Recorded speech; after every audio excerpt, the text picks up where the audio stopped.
नमस्कार दोस्तों, स्वागत है आपका हमारे YouTube चैनल राज हॉरर स्टोरी में। तो आज हम फिर से लेकर आ चुके हैं आपके लिए एक नई भूतिया और डरावनी कहानी। यह कहानी एक पिशाचिनी के बारे में है जो कि रात के समय में गांव वालों को बहुत ही ज़्यादा परेशान करती है। तो वीडियो को शुरू से लेकर के अंत तक जरूर देखिएगा और चैनल पर नए हैं तो सब्सक्राइब कर लीजिए और बेल आइकन प्रेस करके वीडियो को लाइक कर दीजिए। तो चलिए वीडियो को शुरू करते हैं बिना किसी देरी के।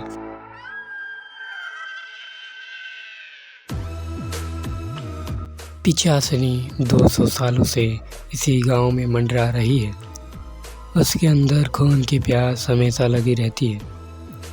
रात के 12 बजे के बाद घर से बाहर निकलना मतलब पिशाचिनी का शिकार बनना।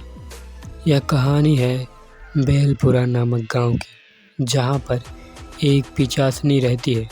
उसने लोगों को इस कदर मौत के घाट उतारा है कि लोगों की आत्मा तड़पती रहती है।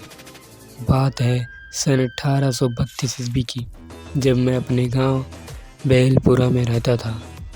उस समय मैं कक्षा 10वीं में पढ़ता था।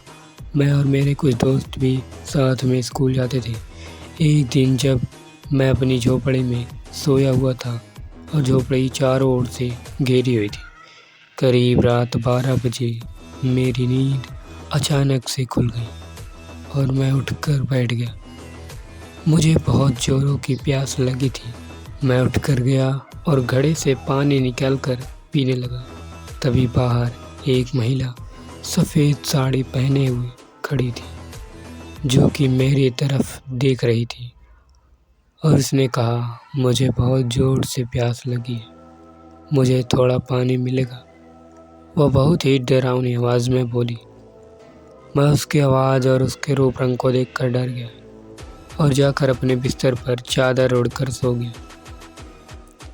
करीब 1 घंटे के बाद मेरी नींद अचानक से फिर खुल गई। इस बार मैं उठा और बाहर की ओर देखा। बाहर का खौफनाक मंजर देखकर मेरा दिल दहल गया। मैंने देखा कि वह औरत नीचे बैठकर किसी आदमी का मांस खा रही थी। उसके बड़े बड़े बाल, नाखून भी बड़े बड़े। जैसे उसने मेरी तरफ देखा वैसे ही मेरे मुंह से बहुत जोरों की चीख निकल गई और मैं डर से सहमा हुआ नीचे बैठ गया और मैं पसीने से एकदम लथपथ हो चुका था। मेरे हाथ पांव काम ही नहीं कर रहे थे। फिर मैंने वापस से उठकर देखा तो वहाँ पर कोई नहीं था।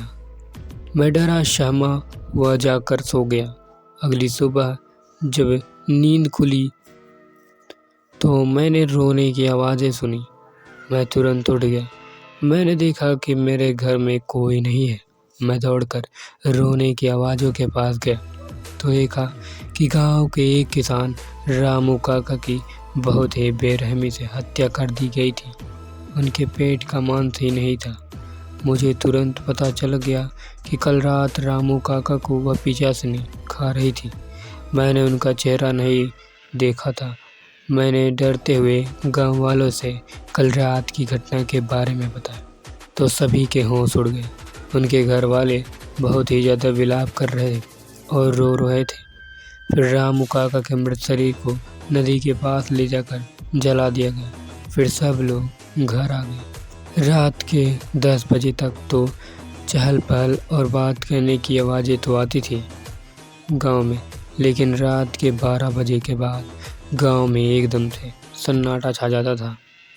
हम लोगों ने रामू काका के बाहर आने की वजह पूछी तो उनके घर वालों ने बताया कि वह शाम को जब खेत से घर पर लौट रहे थे तो उनके सारे पैसे उसी खेत में गिर जाते हैं और उनको पता भी नहीं चलता। उसी पैसे की वजह से रामू काका को अपनी जान गंवानी पड़ती है। काली और डरावनी रात में किसी महिला के चलने तथा उसके फाइलों के खनकने की आवाज़ें अक्सर आया करती थी। सभी लोग एकदम चुपचाप होकर के सोते थे। किसी के मुंह से कोई आवाज़ नहीं आती थी। रामू काका की मृत्यु के बाद कोई भी अपने घर से बाहर निकलने की भी नहीं कोशिश।